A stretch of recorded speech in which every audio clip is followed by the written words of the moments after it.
Most of us are aware that we shouldn't refer to, let's say, a child being naughty, because potentially that label can mean that the child can't separate themselves from behavior. It's not them that's naughty. Their behavior may not be appropriate, but they themselves are not naughty. But how many times have we heard phrases still used that we know potentially create this element of shame, that I'm not good enough, I'm bad? We use it sometimes without realizing. Maybe you've caught yourself, or maybe you don't know whether you have or not. Here's the truth. Shame doesn't necessarily teach better behavior. It teaches people, or it can lead to people believing that they are their behavior. And that's a dangerous lesson to learn. Today, we're talking about why shame is still widely used as a behavioral tool, but why it may be ineffective and actually make things worse, and what we should do instead. If you are caring for someone else, whether paid or unpaid, and no matter how many hours you do it, did you realise that you may be missing out on thousands of pounds of discounts for things that you may use every day? The Able to Care podcast is proud to be sponsored by the UK's #1 carers card. Started by two best friends who recognise that carers deserve better and are 100% committed to helping to change the lives of all carers and bringing them together as a strong community. Carers Card UK provides support, recognition and rewards. It offers reassurance by providing an ID card that helps access emergency information when needed, while also unlocking discounts, a wellbeing hub, a carers circle tool and a community through their app. All of this for less than the price of a box of chocolates a year. There are discounts on gym membership, days out, electrical goods, clothing and even glasses. Let others know you care while taking a little care of yourself with an ID card you can be proud of. Visit carerscarduk.co.uk/promo code/able to care today to order yours.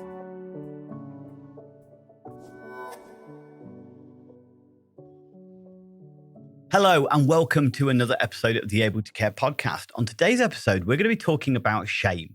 Now, one of the things is there are numerous behavioral disciplines out there, and some of them do utilize shame in a positive way, like restorative practice, restorative justice. But we'll talk very clearly, hopefully, and get over why shame sometimes is overused without realizing it, and actually could be highly detrimental. There's a lady called Brené Brown, who I know many of you will be aware of, and I've referenced many times on my podcast, who talks about the danger of shame. That shame is, I am bad, rather than guilt, which is I'm good, but I did bad. And there's a big difference between those two. That if I feel I am bad, I'm in that fixed mindset, and therefore I can never be better. And that can lead us to, the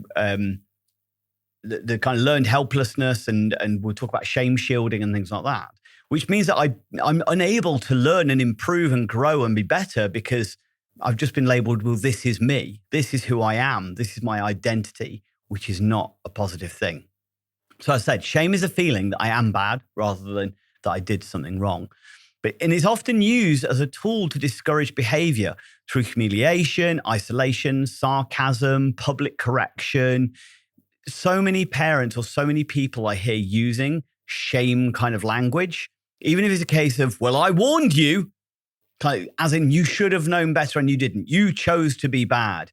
All this kind of thing all the time. There's no growth mindset there. It doesn't allow for an individual to improve, to grow. It's all about humiliating and shaming them for not being good enough. We need to be better in this.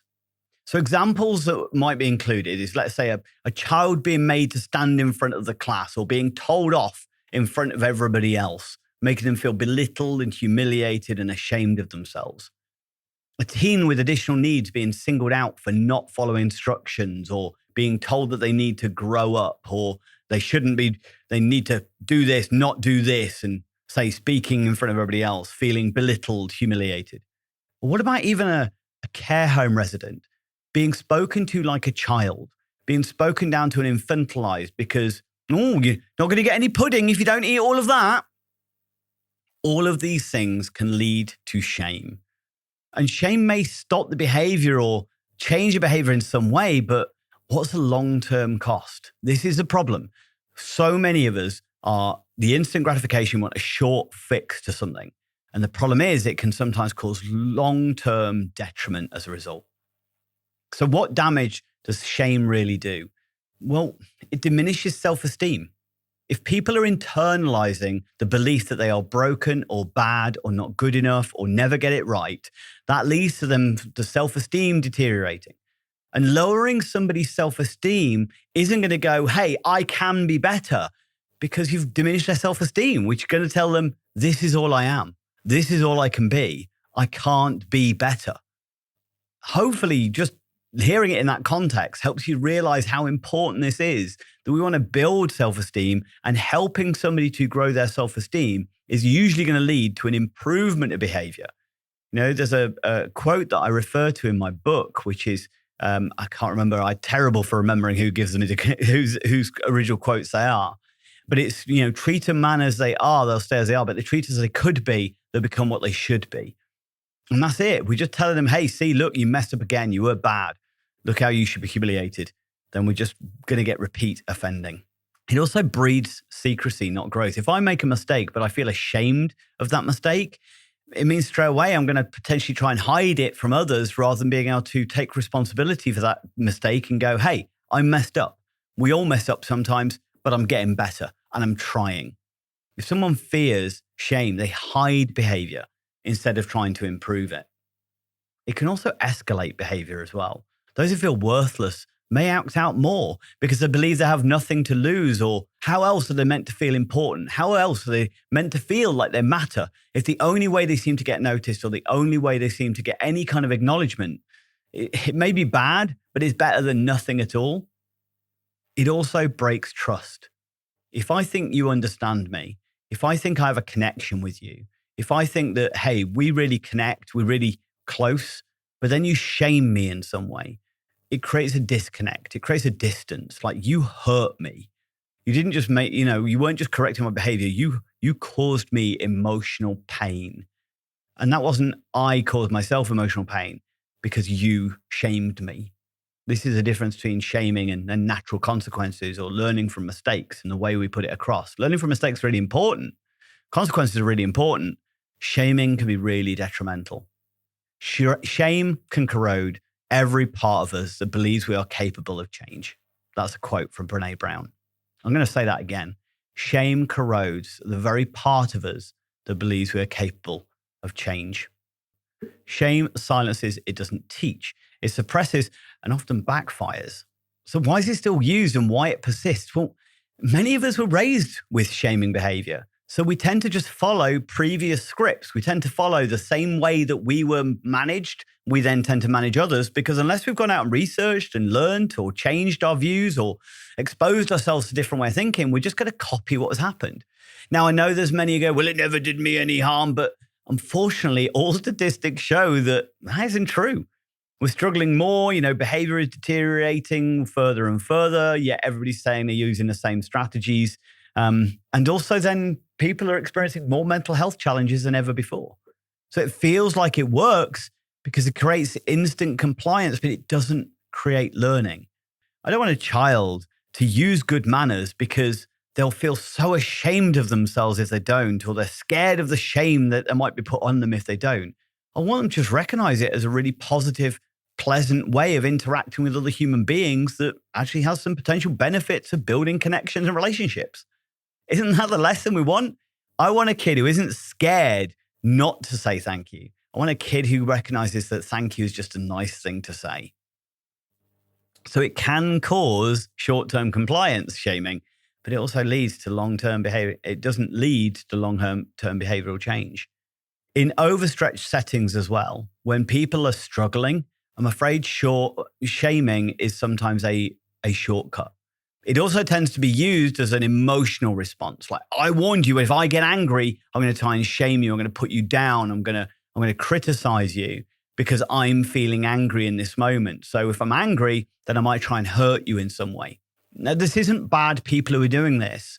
Please don't misunderstand me, but we often do, fight, flight, freeze. If I'm in an emotional state, I'm going to go into fight, flight, freeze, and fight is an attack. I'm going to attack your person. I'm going to attack who you are. I'm going to attack what you've done, because that's part of the fight response. How many couples in an argument throw nasty comments to each other? Sometimes they're said, it just seems just to hurt. It's not about the argument, it's just to hurt. It's part of the fight response. It's like throwing a punch. It's easier, it's faster than empathy, and it's easier than understanding. But just because it's common doesn't mean it's effective or ethical or makes things better. So what can we do instead of shaming? Even in environments that use shame, what they do is they help people to explore their own shame and to overcome that shame together collaboratively. To recognize rather than shielding their shame, blaming everybody else for the mistakes they've made, it allows people to be able to cope with that emotional shame and then overcome it and realize it could be more. That takes a lot of work as far as helping somebody with a growth mindset to kind of develop that, hey, this isn't your permanent state of being. You can be ashamed of your behavior without knowing that that's just what you are and what you do. That you can then overcome that. You can make amends to that behavior and can be better, which is kind of restorative practice. But separate the behavior and the person. Say the choice wasn't safe, not you're being bad. Say, I didn't like your behavior, not you're being naughty. Not saying you're horrible, just saying, I didn't like what you said.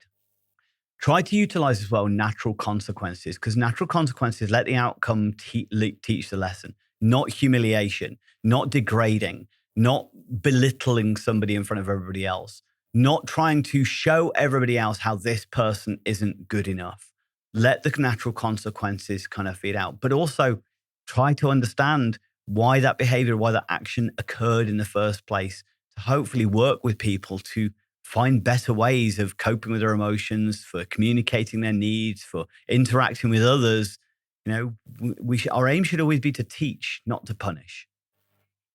Respond with curiosity, not condemnation. Even when a child goes, struggling with a consequence or struggling with a boundary, rather than going, I warned you, or you need to learn to do as you're told, go, hey, you're really struggling with this. But I get it. It's horrible being told what to do. But I promise you, I'm coming from a place of caring, not a place of anger or hatred. I'm just looking out for you. But we'll figure this out together. We'll keep learning. It's not condemnation. Mistakes are stepping stones in learning. I'm going to make mistakes throughout this life. I'm going to do things wrong. So help me to do things better, not humiliate me for making a mistake. There is so much out there as far as that I genuinely get upset about by, why is I don't know ever a bad answer? There are far too many people who think they know the answer or just say without really understanding, without ever really truly exploring, without really investigating. They just pretend to know things, or they just act with certainty when they're actually working from a place of ignorance. I don't know is a great answer to certain questions. It's an honest admittance of ignorance, and then they can explore what they need to know rather than just thinking that ignorance is a bad thing. They should know, and therefore, then they never explore what the true answer is or try to understand their thoughts and feelings and beliefs in more detail. With any action, we want to try and repair and reflect afterwards. After behavior, work with a person to understand the impact and explore better choices. So if a pupil lashes out, instead of yelling in front of peers, quietly support the escalation, then later reflect. What was going on there? What were you feeling in that moment? What was wrong for you? What were you hoping would happen through your behavior? And how could you achieve that differently next time? It's working with collaboration. It's a whole teaching experience. We'll do an episode another time on kind of reflection and things like that. But I want you to really think about how often we potentially use humiliation, degrading behavior, language, putting a person down, criticism, when they are struggling to either manage their emotions, communicate their needs, to find the best way of succeeding in what we want them to achieve, rather than exploring with them and working with them.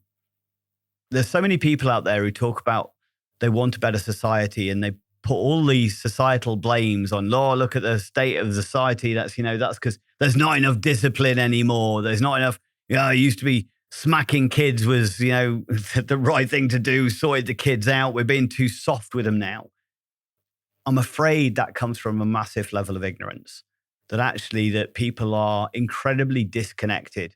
They are not recognizing how that they can be accepted and feel connecting. And, if I'm part of a community, why would I do bad things to that community? If I feel part of I feel close, I feel connected, I feel loved, I feel nurtured, I feel social connection and feel self-esteem, then I'm not going to act out and behave negatively.